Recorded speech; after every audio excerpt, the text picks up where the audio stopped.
Hey everybody, Victor Layne with you right here at Wizard World 2014 at the Donnelly Stevens Convention Center. How y'all doing? Hope you're having a great time at the show. And we have someone here that you probably know from our past shows. He's been in a few of them. This is Franchesco. Hey, how you doing, buddy? Good to see you. Doing real good. How are you doing? I'm at Comic-Con. How can we not be doing good? I'm having such a great time, and because I get to see you again. That's what's so great about coming to these things. It's like you get to see familiar faces, even the ones that you wouldn't expect to see. Right. Yeah, that's right. It's a long story. You'll have to go back to some of the earlier programs to know what we're talking about. There's a couple of those stories. I'm having a great time. Thank you. Good. Now, you've come a long way in comics. You've been doing from your own studio and your own projects to working the Veggie Tales, things like that. Somebody just blew my mind today. They brought some of my Veggie Tales stuff. And oh my God. I know, see, because I know you know, and I know some of the people out there know, but the fact that, I was like signing one pretty girl after another, all these beautiful covers that I have so much fun working on these days. And to get to see like Veggie Tales, just kind of like, I had to do a take two, it's like, wait, what? It was so fun. Now, when they put down the Veggie Tales books, did you go, oh, what tomatoes? No, but I should have. Yeah. It's a save.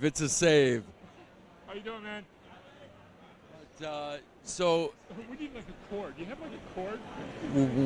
Usually we have an extra guy that stands here and does this. I felt bad. Not really. Yeah, not really. No, I'm really not sorry. No.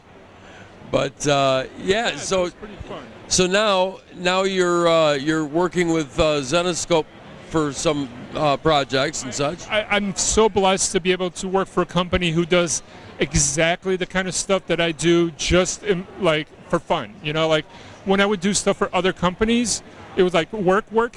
And I would be like, okay, Franchesco, now it's time to be serious, be an adult about it, and work and draw like important things, And now I get to do important things, but that feel like fun, It's like, it's the work that feels like play.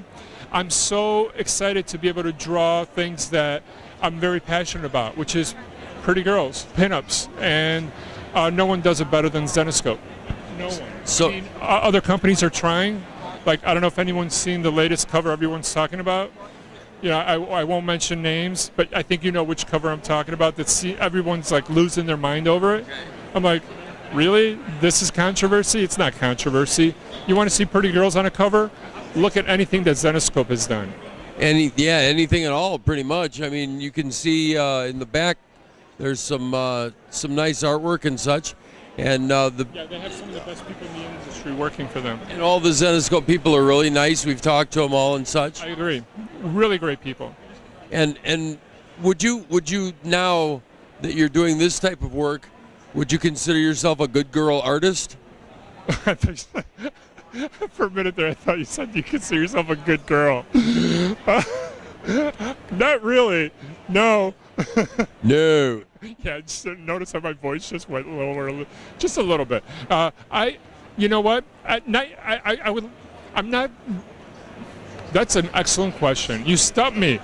How many years have we done this, and you've stumped me? I don't know. I don't think I'm good enough yet to be considered a good girl artist, because the guys that I look up to, like the good girl artists, like back in the day, like the Vargas and the list is endless. I think of those guys as good girl artists, and I'm still trying to figure it out. So I don't think I'm there yet. But thank you for thinking that I might be. I think you're heading in that direction. From just the covers that you do, and the art style that you're working with, you definitely have a style that people can look at and go, oh, well, that's Franchesco. Thank you for that. I appreciate that compliment. That means a lot to me. Thank you. I believe that, everybody in the art industry does not have that kind of style, because a lot of artists try to imitate other artists. And you don't do that. I appreciate you saying that, because it's so hard, because especially when you're first starting out, it's almost impossible not to emulate others. And I think one of the reasons why we have favorites is because you as an artist, because I know you like to draw, so I know you could relate to this, is you as an artist look at someone's work, and I think there's so many different artists out there, but we don't go crazy about all of them. We only go crazy about some of them. And I'm thinking, maybe, just maybe, we're crazy about those particular few, because if we actually knew what the hell we were doing, that's how we would be able to draw or paint or sculpt, whatever, you know? So it's like, for whatever reason, that person's work speaks to us, maybe because that's how we wish we can do it, you know, that kind of thing. Yeah. Does that make any sense? Yeah, it kind of emulates through us the certain styles that we enjoy. Right. And so when you find that and you just kind of like, it's like a lightning bolt right between the eyes, and you're like, you have that connection, so it's difficult not to emulate it. But then as time goes by, you want to try to like step away from that to try to come up with your own voice, if it's at all possible, which is easier said than done, because there's nothing new under the sun. But the fact that for whatever reason the way those lines come together on the page feel like Franchesco to you, as opposed to having to look for the signature to see who actually drew that, that is like the highest compliment. So thank you, my friend. Absolutely, absolutely. And you've been in the industry here for about 15 years or so, and you know, it's surreal to me to hear you say that. Yeah, because it feels like it was just yesterday where we were starting.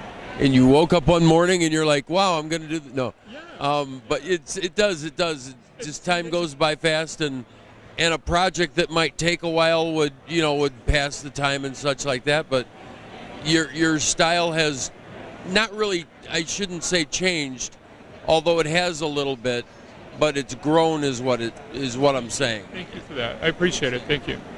Is there a certain character or characters that you've wanted to draw but have not done yet? Oh my God. I think you're looking at her right now, my friend.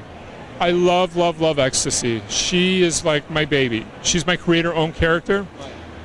And just recently, and you almost made me cry when you said that you still have yours, where when we first started, this is like many years ago, and I wanted to do my own character because I enjoyed doing stuff for other companies like Marvel and DC, Image, Zenoscope. I love those companies because they have characters who I adore. You know, they're so iconic, and I enjoy being able to play in those playgrounds, if you will. But I also wanted to do my own thing, and so just yesterday or the day before, just recently, someone had posted on my Facebook one of the sketchbooks that I had done that I completely forgot about. And it made me want to just drop everything and just start drawing more of my baby. And so that's what I would love to do more of right now. Yeah, thank you. Are we going to see actual more of Ecstasy? Yes. If, as God is my witness, you have to like remind me. You'll be like, Franchesco, crack that whip. Yeah. All right, because I mean, you had the idea of bringing other characters into that universe, and every issue would have different characters and stuff. So the whole idea just it would expand to where you could do limitless books, and so yeah, let's go. Let's do this. Keep me on my toes, please. I would appreciate that. All right. Yeah, sounds good. Is there some upcoming projects that you'd like to? We're doing another art book for Zenoscope. They have like the Art of Zenoscope. They just came out like about a year ago, and it's one of the most beautiful books that you'll ever see. It's like a book. It's got like hardcovers. It's got some phenomenal like extras. Like there's a slipcase. It's like, check it out. You need to check it out. It's beautiful. And so now they're doing a second one, and we're just showing the public what the cover to the art book volume 2 looks like, and it's right behind the table right here, and I just can't wait to see it. It's going to be ready in New York, I'd say maybe like a month from now. Oh, wow. Yeah, so I'm pretty excited by that. So very cool. So that, and we got a lot of very cool comics coming out, and every now and then I get the good fortune of doing a cover for them. Just keep your eyes open for some of the Zenoscope future covers and such, and go back how many covers have you done so far for them? I lost tracks. I've done, yeah, that's a good thing, I think. Yeah, I used to be like, yeah, I've done this many, or I've done that. I don't know how many I've done. I've been blessed. God bless Zenoscope. Oh my God.